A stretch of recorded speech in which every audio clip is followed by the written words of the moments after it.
Apakah kita bisa percaya logika kita tentang Tuhan? Ada yang mempunyai logika bahwa Tuhan itu ada, dan ada yang mempunyai logika bahwa Tuhan tidak ada. Nah, bisa nggak kita mempercayai logika itu? Kita tidak mempercayai Tuhannya ya, karena Tuhannya sedang didekati dengan logika kita. Jadi, kita percaya nggak dengan logika kita?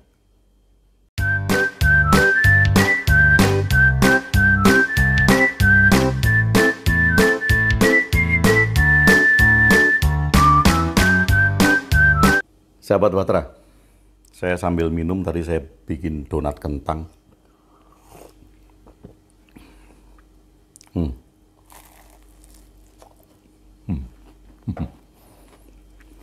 Lumayan.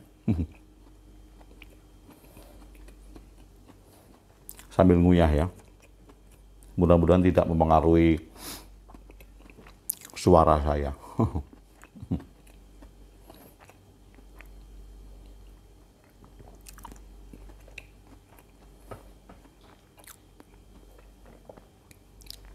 Saya ingin membicarakan tentang logika kita tentang Tuhan.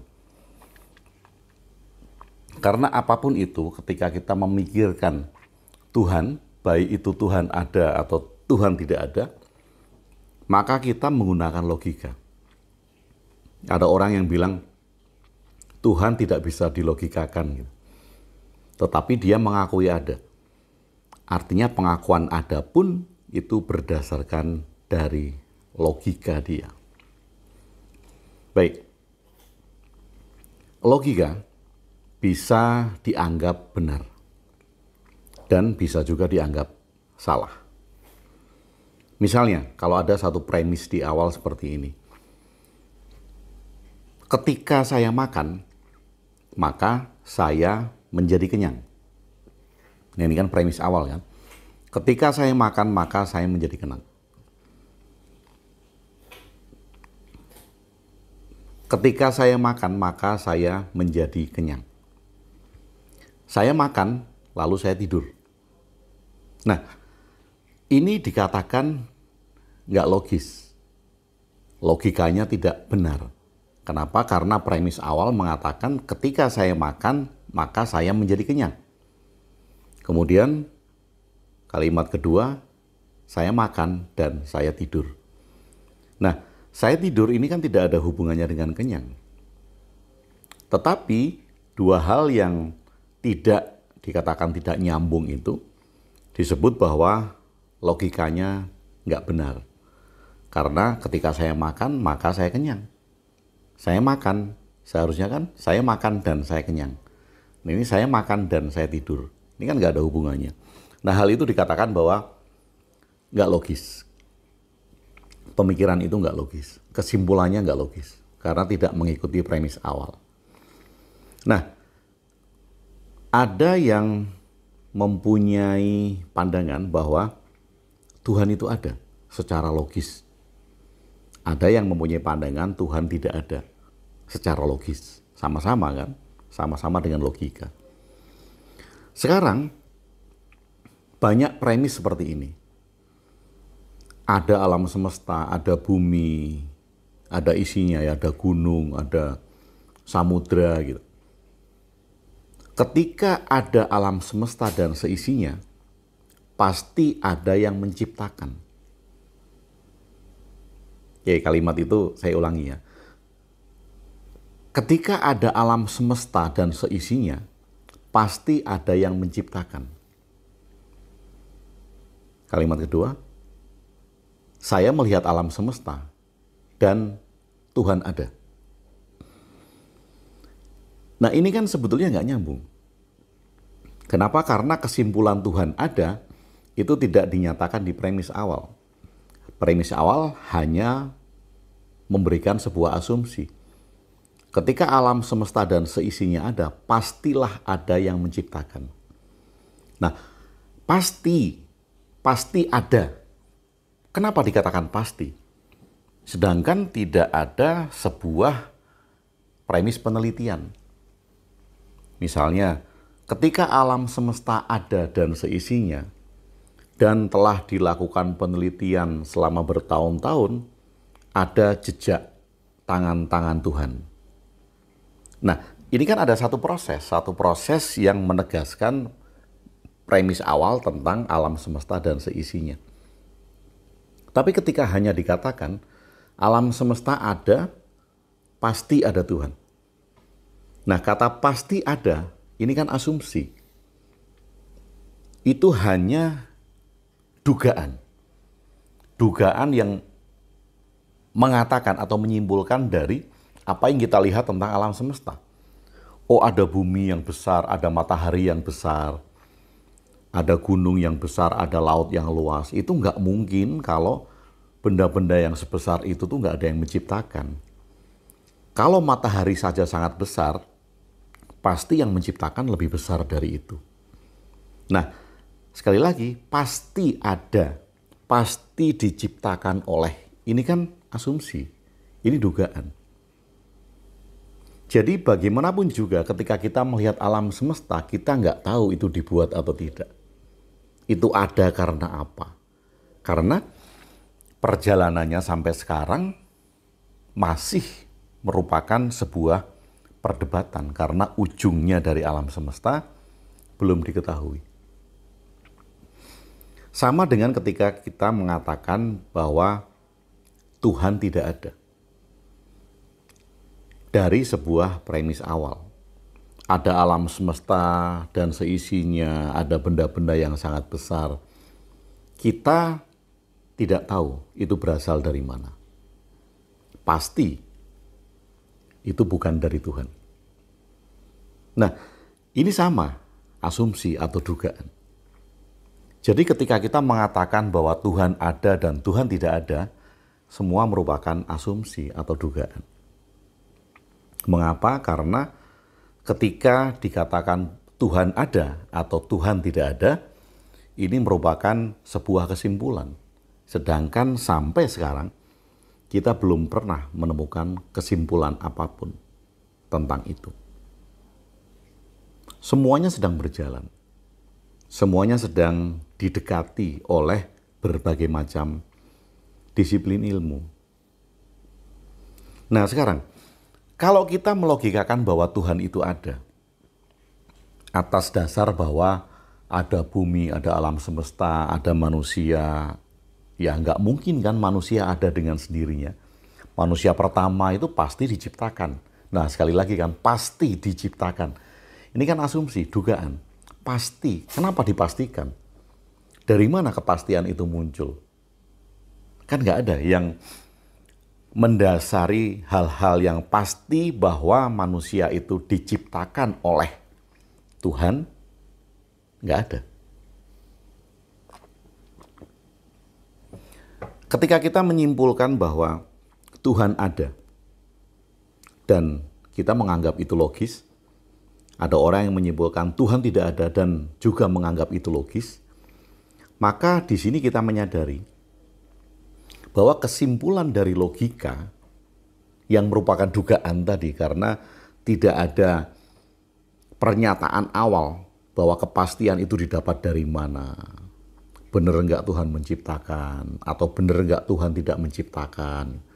Ini kan sama-sama dua hal yang masih menjadi sebuah proses panjang dan belum final. Kesimpulannya sama-sama tidak bisa kita ketahui saat ini. Kita hanya bisa duduk dalam sebuah kesimpulan subjektif kita. Sekali lagi dengan kesimpulan subjektif. Tuhan ada itu kesimpulan subjektif. Tuhan tidak ada itu juga kesimpulan subjektif. Nah, kalau Tuhan ada dan Tuhan tidak ada itu menjadi kesimpulan subjektif yang kita anggap itu logis untuk menjelaskan tentang alam semesta dan seisinya, pertanyaan saya, apakah logika itu penting untuk menyimpulkan Tuhan? Atau pertanyaan selanjutnya adalah, apakah kita bisa mempercayai logika kita tentang Tuhan? Dari sisi mana kita bisa mempercayai logika kita tentang Tuhan? Sedangkan ketika kita mengatakan ada alam semesta, ada bumi, ada manusia, itu sudah pasti ada yang menciptakan. Nggak mungkin mereka nggak ada dengan sendirinya. Bukankah itu bukan logika? Bukankah itu adalah asumsi atau dugaan? Kita menduga bahwa ketika ada alam semesta seisinya, ada manusia, kita menduga bahwa ada yang menciptakan kita. Ada yang menciptakan alam semesta. Nah, kita menduga itu kan. Kalau kemudian kita menduga itu, kita bisa percaya nggak dengan logika kita? Atau kemudian kalau ada orang yang menyimpulkan bahwa Tuhan tidak ada. Karena semua proses yang dijelaskan secara sains tidak memerlukan campur tangan Tuhan. Dan sekali lagi, itu juga dugaan. Dugaan subjektif bahwa semua hal yang terjadi tidak ada campur tangan Tuhan. Karena tidak ada bukti konkretnya. Maka kemudian dugaannya adalah Tuhan tidak ada. Baik, saya akan menarik tentang logika ini supaya kita tidak dibenturkan. Dan kita tahu bahwa yang penting itu bukan logika yang benar tentang Tuhan ada dan Tuhan tidak ada. Kalau kita membenturkan dua logika itu, Tuhan ada karena ada alam semesta. Kemudian logika satu lagi, Tuhan tidak ada karena kita tidak pernah melihat bukti konkret bahwa Tuhan menciptakan alam semesta. Nah, kalau kita hanya memandang dua logika yang dibenturkan, kita akan mengalami hal-hal yang tidak esensial. Karena yang penting bukan logikanya. Pertanyaan pentingnya adalah mengapa kita berlogika tentang Tuhan? Mengapa kita membangun logika tentang Tuhan? Ada yang tadi membangun logika bahwa Tuhan ada. Ada yang membangun logika bahwa Tuhan tidak ada. Nah, mengapa logika itu dibangun? Jadi di sini kita melihat bahwa yang penting bukan logika itu benar atau tidak. Kita lihat satu-satu. Orang yang membangun logika bahwa Tuhan ada, dia menginginkan keteraturan. Dia menginginkan kehidupan ini nggak chaos. Maka kemudian dia membangun logika bahwa Tuhan ada.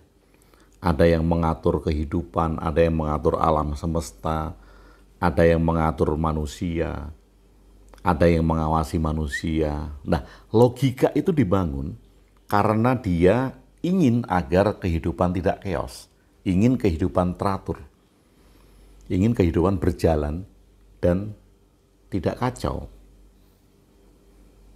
Sama dengan ketika ada orang yang mempunyai logika bahwa Tuhan tidak ada. Di balik logikanya itu, dia juga mengemukakan sebuah esensi. Yang penting bukan logika itu benar atau tidak. Tetapi logika itu dibangun atas dasar ketika Tuhan ada, maka manusia menjadi tergantung dengan Tuhan. Maka logikanya kemudian dibalik bahwa Tuhan tidak ada supaya manusia bisa mandiri dan bertanggung jawab atas dirinya sendiri. Tujuannya apa?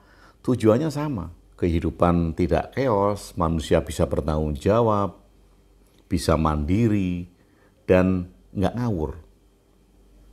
Jadi esensi dari kita membangun logika itu bukan tentang logika kita benar atau tidak.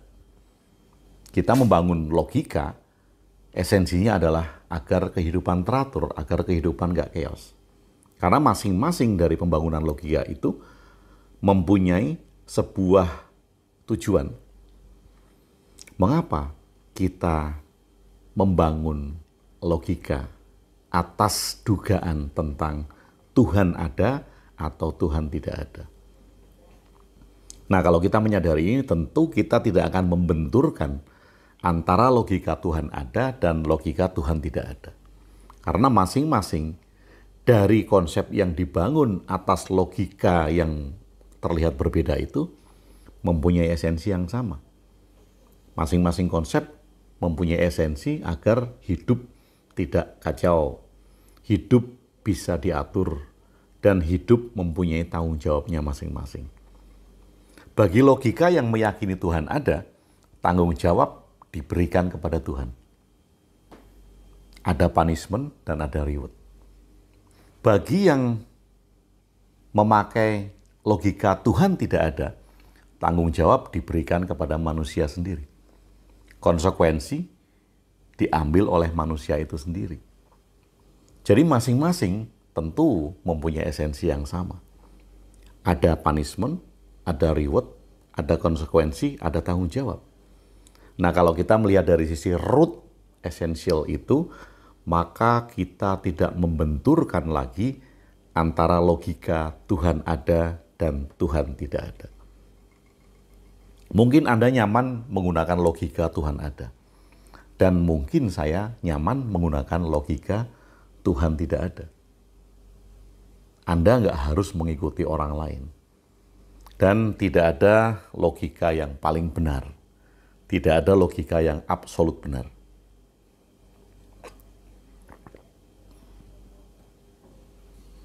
Karena Tuhan ada dan Tuhan tidak ada, bukan itu yang penting.